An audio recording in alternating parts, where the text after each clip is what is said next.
मैं हूं मासूम हैदर।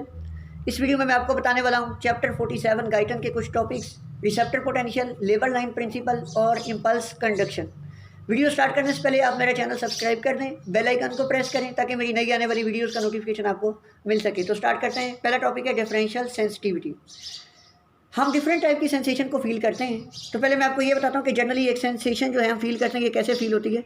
होता क्या है कि कोई भी स्टिमुलस आता है, इसको डिटेक्ट करते हैं, हमारी बॉडी के अंदर डिफरेंट टाइप के रिसेप्टर्स पड़े होते हैं। फिर ये इन्फॉर्मेशन कैसे ट्रांसमिट होती है? Through the nerve fibre to the higher centre of the brain. जब ये कॉर्टेक्स में पहुंचती है तो इसकी परसेप्शन होती है। तो इस तरीके से एक सेंसेशन की जो जनरली हमारे पास होती है परसेप्शन होती है।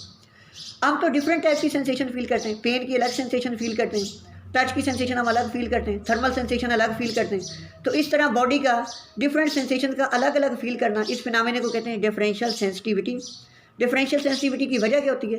इसकी वजह ये होती है कि डिफरेंट तरह के जो स्टिमुलस हमारे बॉडी पे अप्लाई किए जाते हैं ना, इनको डिटेक्ट करने के लिए डिफरेंट तरह के हमारे पास रिसेप्टर हैं। जैसे मैंने ये दिखाए हुए, देखें ये डिफरेंट तरह के रिसेप्टर्स हैं। इनको डिफरेंट तरह के स्टिमुलाई एक्टिवेट कर सकते हैं, या डिफरेंट स्टिमुलाई को ये डिटेक्ट करते हैं।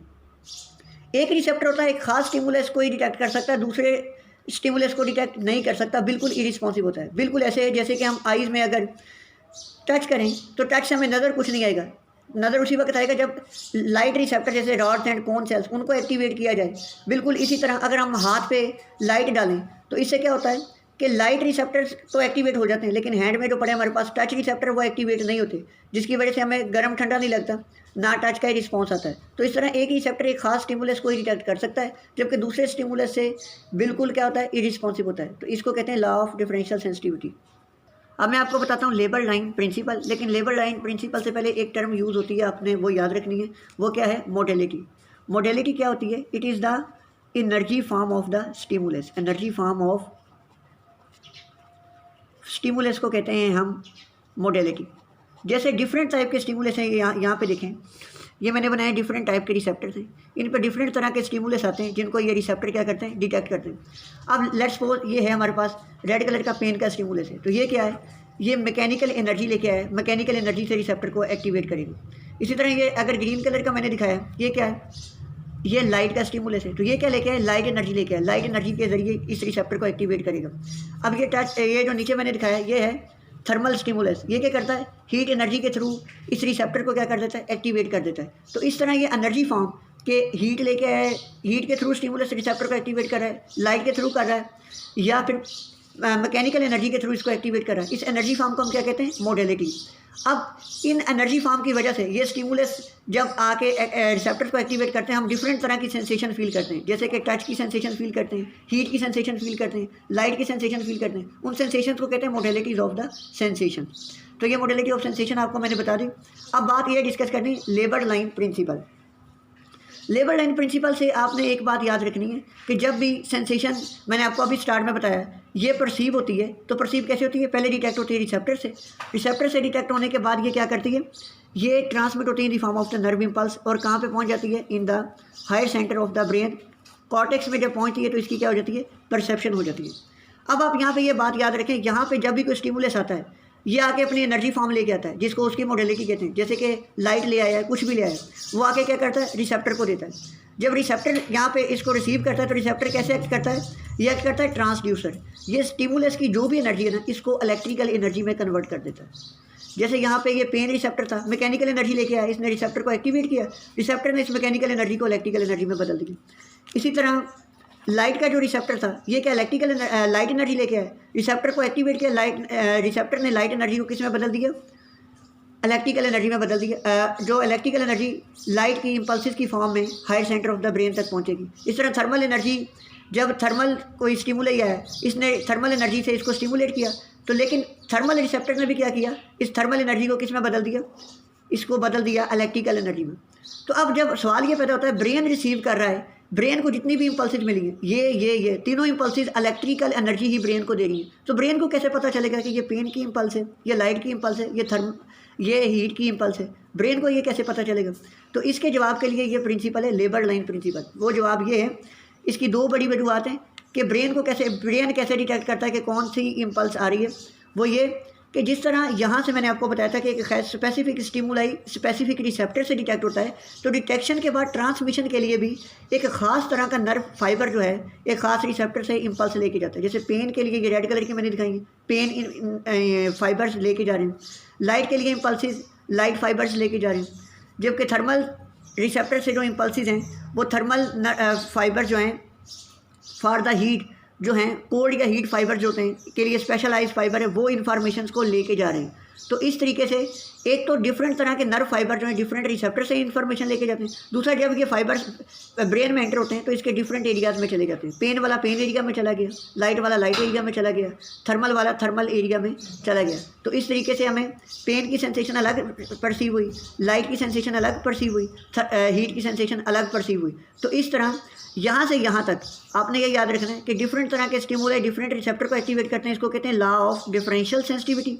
और यहाँ से यहाँ तक कि एक स्पेसिफिक नर्व इम्पल्स जो है, एक स्पेशल नर्व फाइबर जो है एक खास इम्पल्स को रिसेप्टर से हायर सेंटर ऑफ ब्रेन तक लेके जाता है। इस प्रिंसिपल को कहते हैं लेबल्ड लाइन प्रिंसिपल। और रही बात ये कि अब ब्रेन को ये कैसे पता चलता है कि ये पेन इंडेक्स फिंगर में हो रहा है ना कि लेग में, तो इसकी बात ये होती है कि हमारा जो ब्रेन है ना, इसके पास होता है पूरी बॉडी का map, different parts of the body का एक मैप बना हुआ होता है।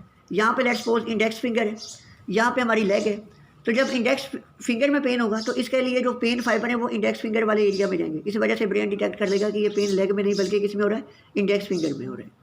अब आपको एक इंपॉर्टेंट बात बताने वाला हूँ, रिसेप्टर पोटेंशियल क्या होता है। जैसे कि ये कोई भी हमारे पास क्या पड़ा हुआ है, रिसेप्टर, ये इसकी क्या है सारी मेम्ब्रेन। अब कोई भी स्टिमुलस जब आता है, कता नज़र इसके ये जनरल कैरेक्टरिस्टिक है सारे रिसेप्टर की, चाहे वो पेन का रिसेप्टर है तो पेन का स्टिमुलस उसके लिए आया है, लाइट का रिसेप्टर उसके लिए लाइट का स्टिमुलस है। कोई भी स्टिमुलस जब भी रिसेप्टर पे आके एक्ट करता है तो ये क्या करता है, इसकी मेम्ब्रेन का नॉर्मल पोटेंशियल ये था पॉजिटिव, ये देखिए अंदर क्या था, नेगेटिव था। इस पोटेंशियल को ये चेंज कर देता है किस तरीके से कि बाहर क्या करवा देता है, इस पोटेंशियल को ये चेंज कर देता है इस तरीके से कि अंदर पॉजिटिविटी काज करवा देता है। ये change in the membrane potential of the receptor जो स्टिमुलस की वजह से आई है, इस चेंज को कहते हैं रिसेप्टर पोटेंशियल। इस चेंज को कहते हैं रिसेप्टर पोटेंशियल। अब सवाल ये पैदा होता है रिसेप्टर पोटेंशियल पैदा करने के कितने तरीके हैं, तो बेसिकली 4 वेज हैं जो मैं आपको बता देता हूँ। Number 1 mechanical deformation. Mechanical deformation, अब होता क्या है कि ये रिसेप्टर पड़ा हुआ है, कोई भी स्टिमुलस आया, उसने आके क्या किया है कि इसकी मेम्ब्रेन को डिफॉर्म किया। जब मेम्ब्रेन को डिफॉर्म किया तो मेम्ब्रेन स्ट्रेच हो गई है, ये जो पहले थी। जब ये स्ट्रेच हुई है तो इसमें जो पड़े चैनल थे वो ओपन हो गए। जब चैनल ओपन हो गए तो क्या होगा कि इनसाइड जो है इसके सोडियम आयन का इनफ्लक्स बढ़ जाएगा। जब सोडियम आयन का इनफ्लक्स बढ़ेगा तो अंदर क्या आ जाएगी, पॉजिटिविटी, तो मेम्ब्रेन पोटेंशियल जनरेट हो जाएगी, चेंज हो जाएगा, जिसकी वजह से रिसेप्टर पोटेंशियल पैदा होता है।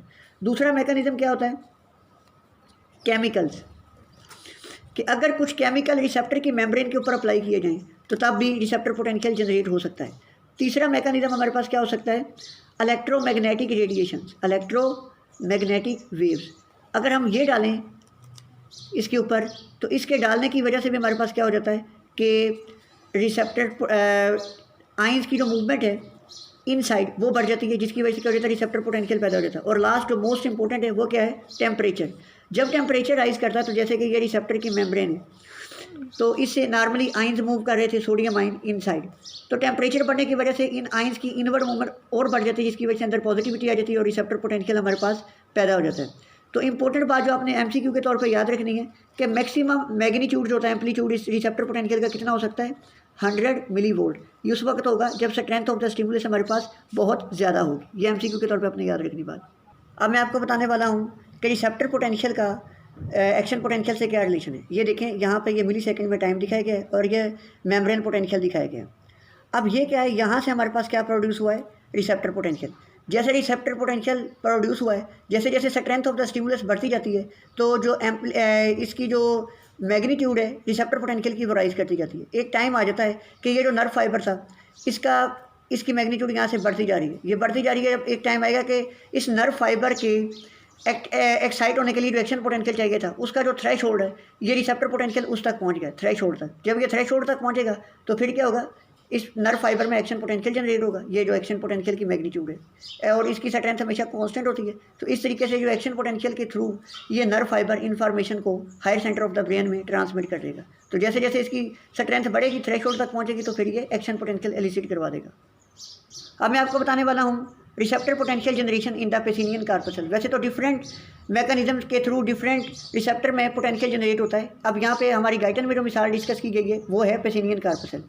ये सारा जो बाहर एरिया दिखाया गया है ये क्या है, ये रिसेप्टर है पेसिनियन कार्पसल, और उसके अंदर ये जो स्ट्रक्चर दिखाया गया है ये क्या है, ये हमारे पास है नर्व फाइबर। तो मैंने बताया था कि रिसेप्टर क्योंकि ट्रांसड्यूसर होता है, जब भी इसको स्टिमुले आके एक्साइट करता है तो ये क्या करता है, इलेक्ट्रिकल पोटेंशियल जनरेट कर देता है नर्व फाइबर में, जो इन्फॉर्मेशन को फिर हायर सेंटर ऑफ ब्रेन तक ले जाते हैं। तो अब ये जो नर्व फाइबर है ना, ये बेसिकली इसका मोस्टली पार्ट आउटसाइड है, ये थोड़ा सा पार्ट इनसाइड है। ये जो येलो कलर में दिखाया गया इसको कहते हैं टिप और the terminal part of the nerve fibre.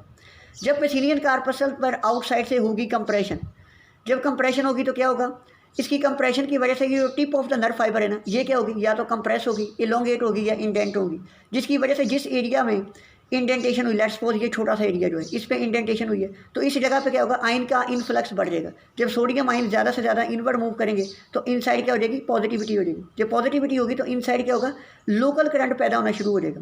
और क्योंकि इनसाइड पार्ट जो आपको दिखाया है इसके ऊपर ब्लू कलर में मैंने कुछ चीज़ें शो नहीं की, तो इसका मतलब क्या है कि इनसाइड वाला पार्ट क्या था, नॉन माइलिनेटेड था। अब ये जो लोकल करंट पैदा होता इसका पार्ट बाहर की तरफ फैलना शुरू करेगा। जब ये लोकल करंट पैदा होता बाहर फैलता जाएगा, एक टाइम आएगा कि ये नॉन माइलिनेटेड एरिया से किस में ट्रांसमिट हो गया है, माइलिनेटेड एरिया में। तो माइलिनेटेड एरिया में जब ये ट्रांसमिट होगा तो ये पहले नोड को क्या कर देगा, डीपोलराइज करेगा। तो इस तरीके से ये एक्शन पोटेंशियल में कन्वर्ट हो जाएगा, और एक्शन पोटेंशियल जो होगा फिर पूरे नर्व फाइबर में ट्रांसमिट होगा। तो क्या हुआ, इनसाइड वाले पार्ट में क्या हुई, कोई भी मैकेनिकल कंप्रेशन हुई, जिसकी वजह से क्या हुआ, इनसाइड अंदर एक लोकल करंट पैदा हुआ। ये लोकल करंट फिर फैलता गया, तो इनसाइड टिप से आउटसाइड फैल गया, तो एक्शन पोटेंशियल में चेंज हो गया, और एक्शन पोटेंशियल जो था इसको ट्रांसमिट कर दिया नर्व फाइबर ने higher centre of the brain में। अब डिस्कस करते हैं कि रिसेप्टर पोटेंशियल का स्टिमुलस स्ट्रेंथ से क्या ताल्लुक होता है। तो यहाँ से ग्राफ से जाहिर होता है, स्टार्ट में जैसे देखें यहाँ पर जो स्टिमुलस की स्ट्रेंथ है वो कम है, तो रिसेप्टर पोटेंशियल की मैग्नीट्यूड कम है। थोड़ी सी रिसेप्टर पोटेंशियल की स्ट्रेंथ बड़ी है, यहाँ पर ये देखिए थोड़ी सी बड़ी है, तो क्या हुआ, रिसेप्टर पोटेंशियल की मैग्नीट्यूड बढ़ गई। अब एक टाइम आता जाता है, इनिशियली क्या होता है कि जैसे जैसे स्टिमुलस की स्ट्रेंथ बढ़ती है रिसेप्टर पोटेंशियल की मैग्नीट्यूड बढ़ती जाती है, लेकिन उसके बाद क्या जाके यहाँ पे जैसे देखें ये हो जाती है कांस्टेंट। इसकी वजह क्या होती है कि एक टाइम आता है कि जब इनिशियली हम स्ट्रेंथ ऑफ स्टिमुलस बढ़ाते हैं तो रिसेप्टर पोटेंशियल की मैग्नीट्यूड बढ़ती जाती है और ये पहुंच जाती है थ्रेश होल्ड पोटेंशियल तक। जब थ्रेश होल्ड पोटेंशियल पे पहुंचती है तो फिर क्या जनरेट हो जाता है, एक्शन पोटेंशियल जनरेट हो जाता है। क्योंकि एक्शन पोटेंशियल की स्ट्रेंथ हमेशा कांस्टेंट होती है, तो इसलिए अगर हम स्ट्रेंथ ऑफ स्टिमुलस फर्दर बढ़ाएंगे तो जो हमारे पास एक्शन पोटेंशियल है अब वो तो स्ट्रेंथ का कांस्टेंट रहेगा, इस वजह से रिसेप्टर पोटेंशियल की फर्दर स्ट्रेंथ इंक्रीज़ नहीं होती। तो अगर हम रिसेप्टर पोटेंशियल की बात करें at the supra threshold stimulus, यानी कि यहाँ पर एक नर्व फाइबर है, इसके लिए स्टिमुलस थ्रेश होल्ड ये था, हमने जो इसको स्ट्रेंथ ऑफ स्टिमुलस प्रोवाइड की है वो इतनी है कि थ्रेश होल्ड से ज़्यादा है। तो अब क्या होगा, अब इसकी फ्रीक्वेंसी बढ़ेगी, अब इसका एम्पलीट्यूड नहीं बढ़ेगा, यानी कि number of the action potential जो ये ट्रांसमिट करेगी नर्व फाइबर में वो बढ़ जाएगा। तो मैं इसको समराइज़ कर देता हूँ कि जैसे स्ट्रेंथ इनिशियली क्या था, स्ट्रेंथ ऑफ स्टिमुलस बढ़ने से जो मैग्नीट्यूड है इसका रिसेप्टर पोटेंशियल का वो बढ़ता है up to threshold potential. जब ये थ्रेश होल्ड पर पहुँच जाता है तो फिर एक्शन पोटेंशियल जनरेट हो जाता है, तो फिर further increase in the strength of the stimulus इसकी स्ट्रेंथ को नहीं बढ़ाती। अगर हम सुप्रा थ्रेश होल्ड स्टिमुलस देंगे तो फिर क्या होगा, रिसेप्टर पोटेंशियल जो है ये अगर सुप्रा थ्रेश होल्ड स्टिमुलस होगा तो फिर ये क्या जनरेट करवा देगा, number of the action potential बढ़ाएगा, बल्कि स्ट्रेंथ ऑफ एक्शन पोटेंशियल नहीं बढ़ाएगा। तो इस तरह जब लो स्ट्रेंथ थी उस वक्त भी इसने डिटेक्ट किया, जब हाई स्ट्रेंथ थी उस वक्त भी डिटेक्ट किया। ये इसको क्या करती है, इसको सेंसिटिव बना देती है रिसेप्टर को। तो ये था all about the receptor potential generation और इसकी स्ट्रेंथ के बारे में। अगर कोई क्वेरी हो तो आप मुझे कमेंट सेक्शन में बता सकते हैं। Thank you very much.